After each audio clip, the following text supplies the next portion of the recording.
Welcome to my review of the RS6.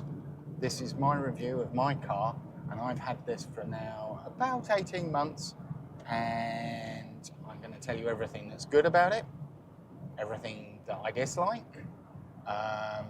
We're on our way right now to meet up with a friend and go for some ice driving, and this is really a review of this car. How did I end up picking an RS6? I had previously an A4 saloon car, loved the thing, super fast, but I wanted a sports car, but I also needed the practicality. And while moving house and having to go to IKEA and buy more stuff, more this, more that, including a bed, I discovered that my A4 isn't quite as practicable as I needed. I had no interest or desire in an SUV. I think they're boring. They are uninteresting. They're badly made. There's about as much fun in them as watching paint dry, to be honest. And at the time, Audi were doing an A4 Avant all-road and were releasing the A6 all-road, and then the RS6 had come out, and reached a point in my life where I can spend a bit of money, enjoy a supercar, and I decided that rather than actually going with something completely sensible, I'd go with this. It had a few competitors. There was the Mercedes C43 estate, the E63 estate. I also looked at a Porsche Panamera Turismo, which kind of is pretty much the same as this. The underpinnings are at least the same, but the actual car is a very different shape. And my experience with Audi and Audi Oakville has always been really good, so I decided that I was going to stick with tried and trusted, and I was going for an RS6. I ordered the car back in March 2023, and it showed up at the end of August 2023, and I took delivery in September. And it has been nothing but a blast, a hoot. It is incredibly quick. It has earned me a speeding ticket. It's bright when it's in RS2 mode.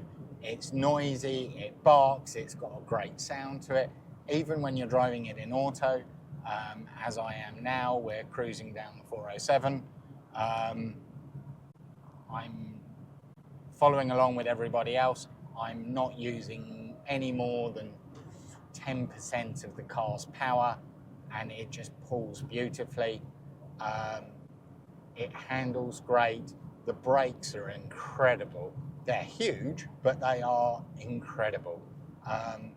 And it's comfortable, it's quiet.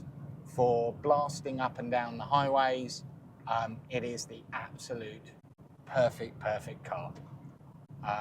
Put it on a B road and you've got a whole lot more fun as well. It is an incredibly fast piece of kit. It will comfortably seat 4 adults. It will seat 5 adults more quite easily as well. And long journeys are not a problem. The seats are comfortable, the driving position is comfortable, but that's not really why anyone gets an RS6. The reason that anyone buys one of these is the performance, and it's sporting a 4-litre V8 twin turbo, 600 brake horsepower engine that it pulls like an absolute tank. What do I love about it? 5 things. The power is absolutely intoxicating. It can be super refined. It is much more refined than the Mercedes, which just kind of makes barky noises and wants to drift and power slide. It is super sure-footed.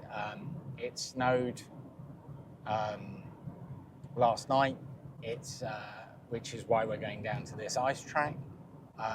But it is beautifully well balanced and behaved. A lot of people have talked about the steering being a little bit under. And when you're pushing the car along, I'd agree with that. But for day-to-day driving and everything else, it's really well weighted.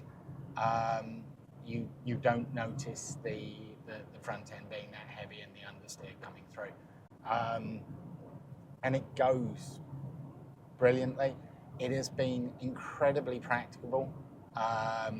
We have carried Christmas trees. We have been to IKEA and furniture stores and loaded it up with furniture, and there's never a problem. You can put it all in, and it is very, very capable of absorbing whatever load you've got. Those are the things I love. The seats are comfortable. It is a fantastic car. What don't I love?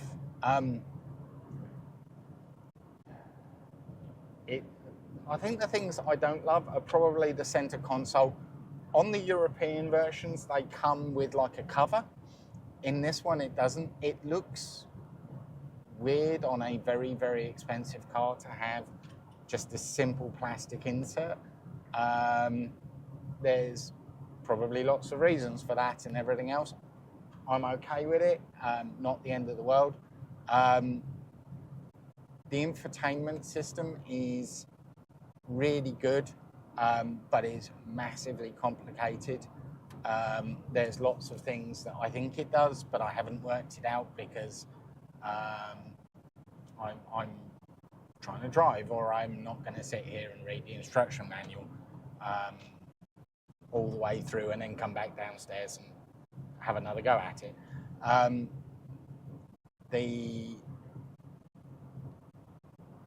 There are also some cons to this car.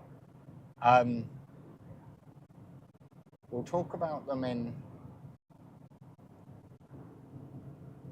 we'll start with the one that I chose, which is, scrub that.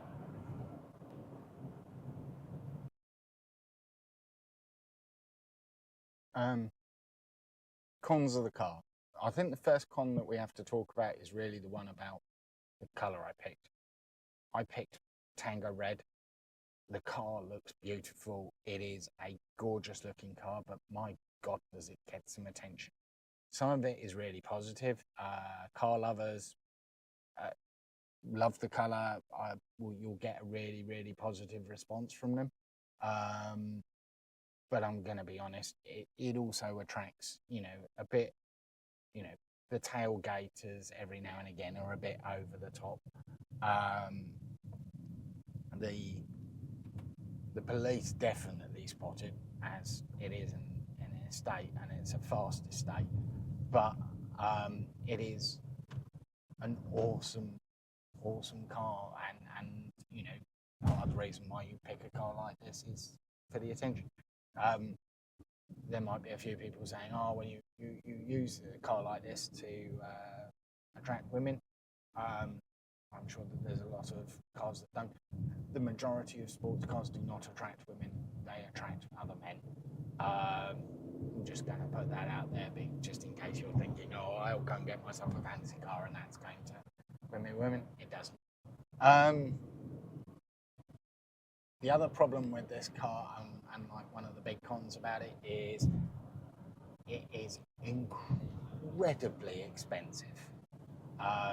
This is $140,000 as a 2023 model with all the add-ons and everything else that went onto it.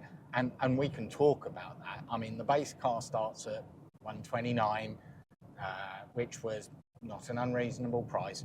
But by the time we've added on the red brake calipers, the leather additions to the covers, the armrests, various other bits and pieces, and we also add on the Bose set, the Bang & Olufsen sound system, which sounds brilliant. I'm not going to lie, sounded brilliant. Plus the driver's pack, which gives you the Quattro sports differential and rear wheel steering. This car starts racking up in prices, really expensive. Want to add more on? Black optics pack, I think, was $6,000. I chose not to go with that. That's a personal preference of mine. And then we were into ceramic brakes. They were going to be an extra $10,000. I didn't do those. You know, you can push the price of the car up by a long way as you add on the options, and that's quite a lot of money.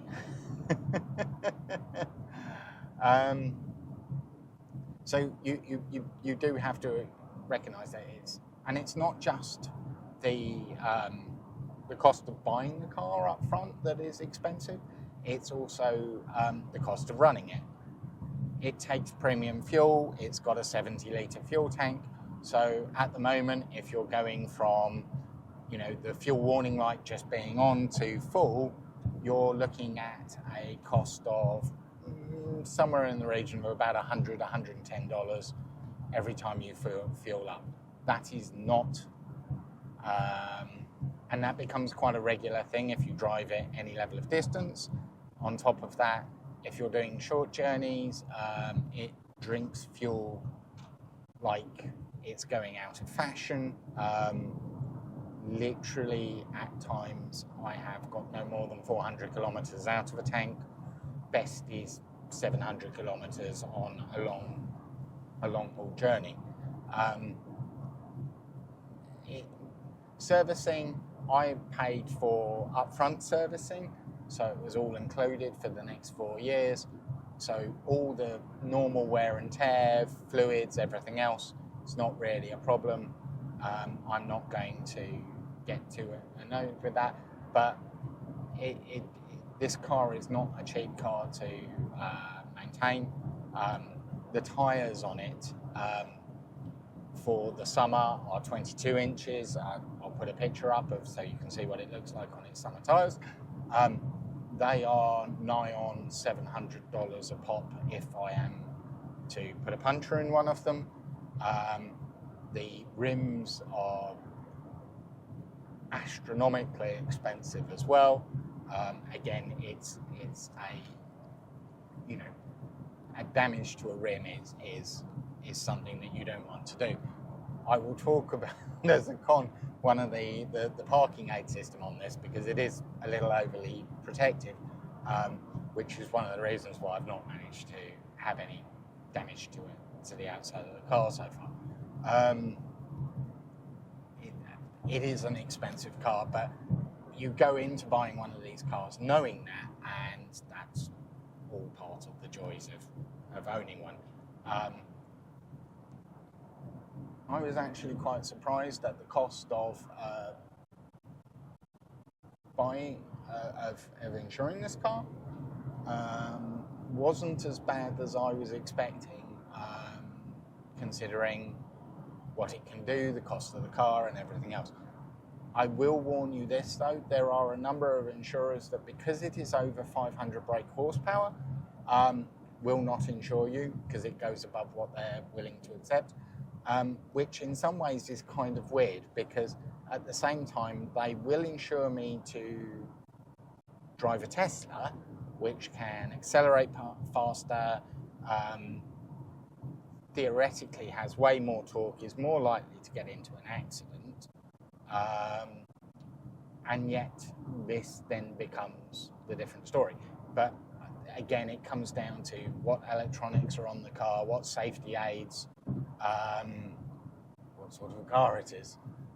So that when you put all of those in, the insurance companies have, I think with this car, have probably got it wrong, but I do understand their point. But be prepared that if you want one of these, you are probably going to have to look around for alternative insurers. It's big and it's heavy. The car weighs in at about 2 tons, so there's a lot of mass to it, and it's long. At 5 meters, it is incredibly long. It's also really wide. I mean, it has a squat stance. The wheel arches are wider. The track is wider than the standard A6. You know, it looks very muscular. It is a gorgeous car to look at, but it is incredibly wide. When you are parking it, you really notice how wide it is. One of the saving graces of this car, though, is that it has 4-wheel steer. To explain the 4-wheel steer system, it's really quite clever.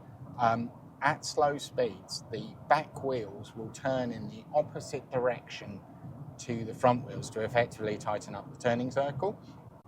And when you're going at high speed, the rear wheels will turn in the same direction as the front wheels to effectively make the move more direct and smooth.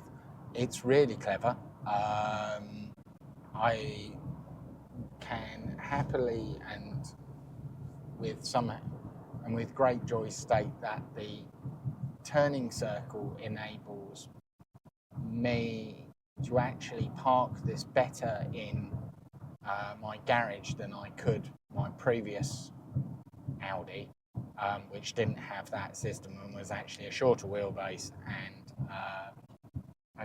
generally a smaller car. The system on this is really clever. I would also say that on top of the 4-wheel drive system, the 4-wheel steer system, the car also has a really very active and very lively parking system that provides you with a 3D camera and 360-degree view. Not only does it provide you with all of that, but it also provides very clear warning when you're getting too close to the curbs, too close to the front, and everything else that goes with it. So it is really useful.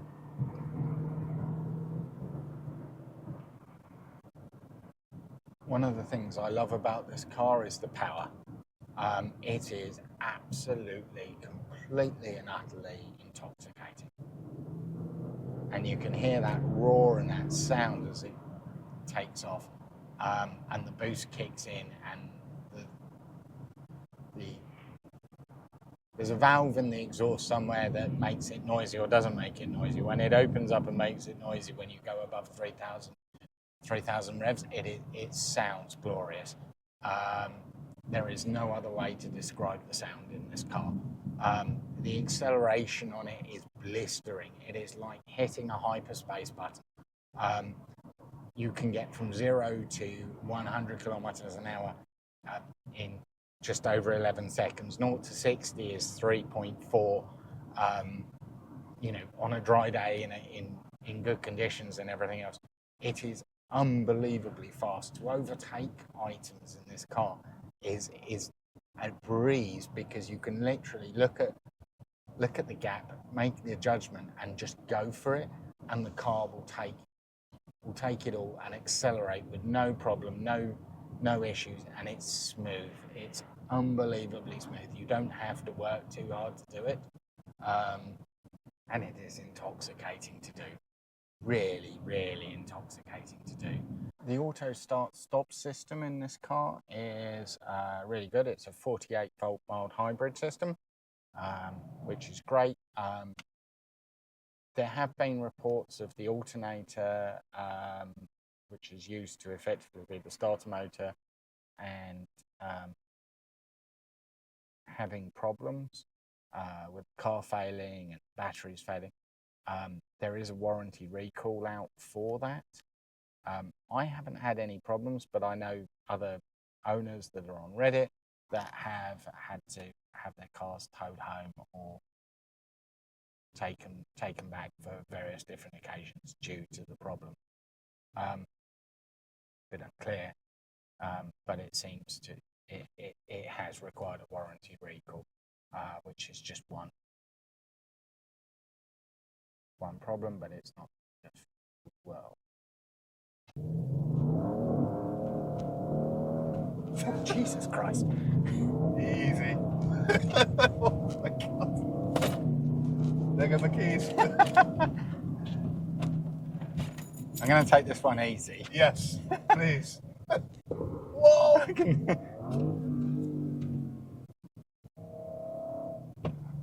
Throw this into the go into the bend. Whoa. Oh, jeez.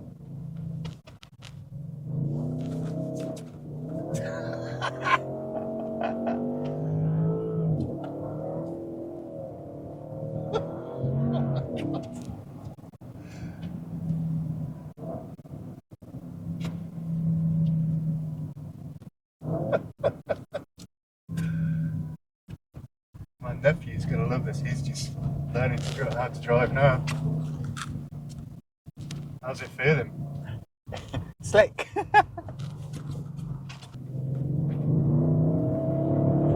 Fucking hell.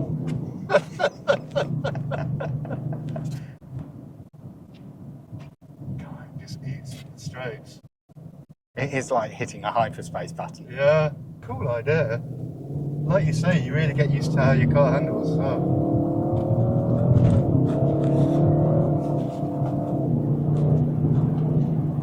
It feels so sure, even though it's slippery, it feels so sure-footed, doesn't it? Yeah. Oh, wow, wow. What the fuck?